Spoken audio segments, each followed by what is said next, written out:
Hello, my name is Stefano, and on behalf of our study group and our first author, Cynthia Mesquita, I'm here to present our recently accepted paper, Endoscopic Ultrasound-Guided Coiling plus Glue Injection, compared with endoscopic glue injection alone in endoscopic treatment for gastric varices, a systematic review and meta-analysis. We have nothing to disclose. So gastric variceal bleeding is challenging and associated with a high risk of rebleeding, morbidity, and mortality. Rebleeding after an initial episode can range from 35 to 9%, and mortality rates range between 30 to 50%. Effective management typically involves endoscopic treatment. Cyanoacrylate is widely used and is associated with a number of complications such as embolization, bleeding, ulcers, peritonitis, rebleeding, and even death. Due to heterogeneous data, the management of gastric varices guidelines suggests endoscopic injection of cyanoacrylate as the primary treatment. Interventional radiologist treatment is for refractory or severe bleeding. Endoscopic ultrasound-guided gastric variceal embolization is now increasingly used because of its safety profile. EUS offers optimal visualization of varices, potential identification of the feeder vessel, direct injection of coil and glue, and real-time Doppler confirmation of variceal obliteration. So the aim of our study is to settle a direct comparison between EUS-guided coil and glue treatment versus endoscopic glue injection alone. So our efficacy endpoints were pulmonary embolism, rebleeding, and reintervention rates. Secondary endpoints were technical success, abdominal pain, fever, and all-cause mortality. So we sourced PubMed, Embase, Cochrane, and also clinicaltrials.gov. The eligibility criteria was to include randomized controlled trials or cohort studies that were making a comparison between EUS-guided embolization with endoscopic glue injection for gastric varices. We excluded studies that had wrong controls, that were conference abstracts, editorials, reviews, and such. So as for statistical analysis, we performed our study following Cochrane collaboration and PRISMA statement guidelines. The odds ratio with 95% confidence interval was used to compare treatment effects for dichotomous endpoints. Heterogeneity with Cochrane's Q statistic and Higgins and Thompson I-square statistics with p equal or under 0.10 indicated statistical significance. All tests were two-tailed, and a p-value under 0.05 was considered statistically significant. Our study was naturally registered on Prospero, and we use R software for the statistics calculation.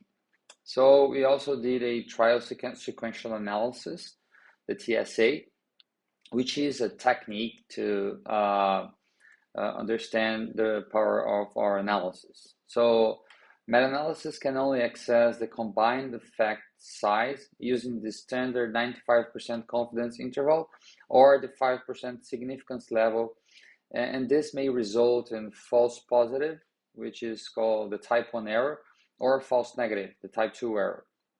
So TSA is a method that helps balance type 1 and type 2 errors and determines when the effect is strong enough to be unlikely to be changed by more studies. So we selected our studies. So after our search strategy, we found over 3,000 studies. And after excluding duplicates and reading title and abstracts, we had 40 papers for full text review. And after excluding the ones that were not fitted for the analysis, we ended up with 6 studies, which are here in our table 1. And as you can see, we had only one randomized controlled trial, one prospective cohort, and the other ones were all retrospective. So let's start to see our results. For systemic embolization, we found no significant statistical difference. For rebleeding rates, there was a significant reduction in rates for the US group. And for reintervention rates, there was also a significant reduction in rates for the US group. There were no statistically significant difference between groups when comparing, when looking for those outcomes as all-cause mortality, technical success, fever, and abdominal pain. We also did the leave one out sensitivity analysis for endpoints with moderate or high heterogeneity when our I-square was above 25%. And for those, the reintervention rates were similar when omitting 3 of 4 available studies for the analysis. The TSA showed here of this Z line crossing the boundary for effect and reaching the required sample size.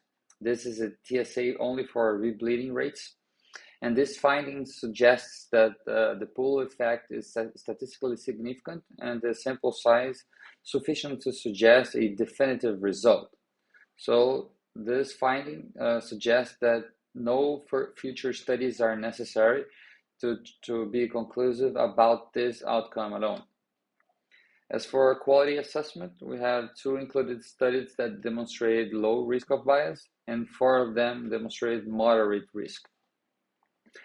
So for the discussion, our meta-analysis included 6 studies with a total of 589 patients.